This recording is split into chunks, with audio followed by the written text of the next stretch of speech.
Di sini saya akan bahas tentang kasus korupsi Chromebook yang diduga dilakukan oleh mantan Menteri Pendidikan kita ya, Nadiem Makarim bersama dengan timnya. Nah, sebelum saya mulai, saya ingin tahu pendapat dari kamu secara pribadi yang nonton ini. Menurut kamu, Nadiem salah atau enggak? Dia korupsi atau enggak? Coba tulis di kolom komentar ya, supaya kita bisa sama-sama belajar di sini, sama-sama buka pikiran.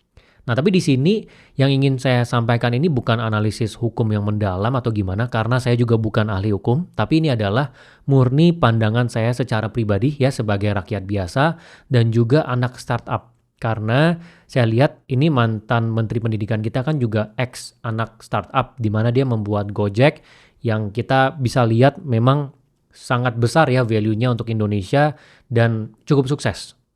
Nah, di sini saya melihat bahwa ada 3 kemungkinan. Yang pertama, dia itu memang salah. Ya, dia bersama dengan timnya memang melakukan korupsi. Dia melihat bahwa ada celah di mana bisa melakukan pengadaan barang dengan benar, yang di mana ini adalah Chromebook, dan dia bisa ambil keuntungan di sana. Ini kemungkinan pertama. Kemudian kemungkinan yang kedua itu adalah dia nggak bersalah, tapi ini adalah pengalihan isu.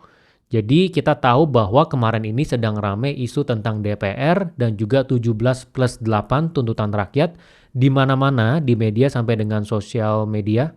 Kita melihat bahwa semuanya bahas tentang itu. Dan yang bisa menutupnya adalah isu yang besar juga, yaitu isunya si Nadiem Makarim ini akhirnya diangkat. Kemudian yang ketiga, dia nggak bersalah juga, tapi dia itu terlalu lurus. Jadi dengan kacamata startupnya dia terlalu mendobrak banyak pihak di dalam ekosistem pendidikan ini.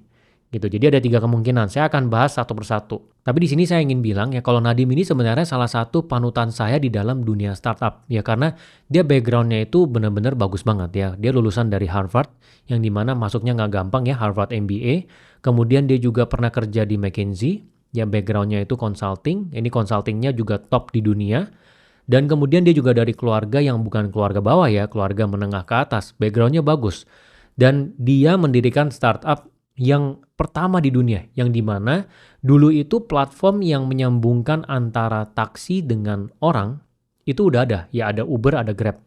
Tapi yang menyambungkan antara ojek dengan orang, itu belum ada. Dia yang pertama kali. Jadi memang itu satu inovasi, satu gebrakan ya, yang dimana di saat itu dia mulai, itu orang-orang belum bisa pakai handphone kayak sekarang. Ya ojek-ojek dulu nggak ada yang pakai handphone. Nggak ngerti, dikasih handphone pun ngajarinya susah gitu. Jadi dia memang melakukan inovasi yang besar. Nah dia itu menjadi panutan saya di dalam dunia startup, ya karena saya lihat ya yang dia bangun ini berhasil memberikan perubahan yang sangat besar, ya yang dimana banyak orang terbantukan dan value dari perusahaannya itu sampai di atas 10 miliar dolar. Makanya saya kaget ya ketika lihat berita kalau dia menjadi tersangka korupsi gitu. Makanya saya membuat satu video ini untuk mencurahkan pikiran aja, untuk melihat kemungkinan-kemungkinan apa yang memang ada. Kemungkinan yang pertama, dia itu memang bersalah. Jadi dia bersama dengan timnya memang ada niatan untuk korupsi. Ataupun cuma timnya yang melihat bahwa, wah ada teman ataupun atasannya yang menjadi menteri dan ada celah nih buat bisnis. Yang penting kita jalaninnya dengan benar. Misalnya dia lihat ada pengadaan barang apa yang dia bisa masukin. Dalam kasus ini adalah Chromebook. Dia melihat semua aturannya, lakukan dengan benar, yang penting yang diajukan adalah barang yang benar, maka bisa didapatkan keuntungan di sana. Ini kemungkinan yang pertama. Yang dimana memang kalau kita lihat di luar ya, di YouTube yang melakukan pembedahan secara detail seperti Tempo ataupun yang lainnya, itu benar-benar dibedah ya. Kayak misalnya pertama, Chromebook ini bukan sesuatu yang umum. Kayak misalnya kita lihat di Indonesia berapa banyak sih orang yang pakai Chromebook? Ya kebanyakan orang pakainya itu adalah Windows dan juga MacBook. Kemudian dia udah bentuk tim. Dari sebelum dia dilantik jadi menteri ada grup WA-nya, udah bahas tentang penggunaan Chromebook ini. Kemudian kedekatan dengan Google, ini juga diduga. Maksudnya pada saat dia di Gojek, Google itu investasi ke Gojek. Inisiasinya di tahun 2018, tapi kalau nggak salah uangnya itu diinvestasi di tahun 2019, 100 juta dolar dari Google. Saya ingat waktu itu kalau nggak salah memang ada foto dia dengan si CEO-nya Google ya, dia melakukan kunjungan ke sana dan ada investasi dari Google gitu. Dan ya ini semuanya menjadi satu dugaan di mana ya memang ada permainan yang di mana akhirnya Google-nya diuntungkan karena Chromebook-nya dibeli dalam jumlah yang banyak oleh kementerian, ya langsung dalam jumlah yang besar dan menjadi standar itu seakan-akan, dan kemudian timnya juga diuntungkan karena dengan melakukan pengadaan barang ini ada margin yang diambil. Nah ini kan satu kemungkinan. Dan kalau memang ini adalah kenyataannya dia melakukan korupsi, ya sangat disayangkan sekali ya. Saya pribadi juga pasti akan kecewa karena menurut saya ya dia juga punya harta juga udah banyak dari keluarga yang juga udah cukup kaya. Yang tadinya saya pikir ya nggak mungkin banget lah dia melakukan korupsi, tapi ternyata kalau melakukan itu ya udah ngaco lah, pastinya kecewa. Tapi ini kemungkinan pertama ya, karena kita mau netral di sini, kita bahas semua kemungkinan. Kemungkinan yang kedua itu adalah dia nggak salah, tapi ini adalah pengalihan isu ya. Jadi kita tahu bahwa kemarin ini benar-benar semua orang itu menyorot DPR, menyorot demo yang terjadi, menyorot 17+8 tuntutan rakyat. Kalau kamu lihat di YouTube, kamu lihat di TikTok, di Instagram ataupun di media, semua bahas yang sama. Dan kita tahu bahwa game of attention ini ya, di dalam dunia attention ini itu biasanya ada satu yang menjadi utama yang dilihat oleh semua orang, satu isu besar, kemudian yang lainnya adalah isu-isu kecil. Nah, kali ini isu besarnya adalah 17+8 tuntutan rakyat. Kita bisa lihat ada dugaan ya, kemarin ada orang-orang yang juga menyampaikan, dia bilang ada isu perceraian artis ya, itu dari Arhan dan juga Azizah yang coba diangkat untuk menggeser isu besar 17+8 ini. Tapi akhirnya nggak cukup kuat ya karena tenggelam juga.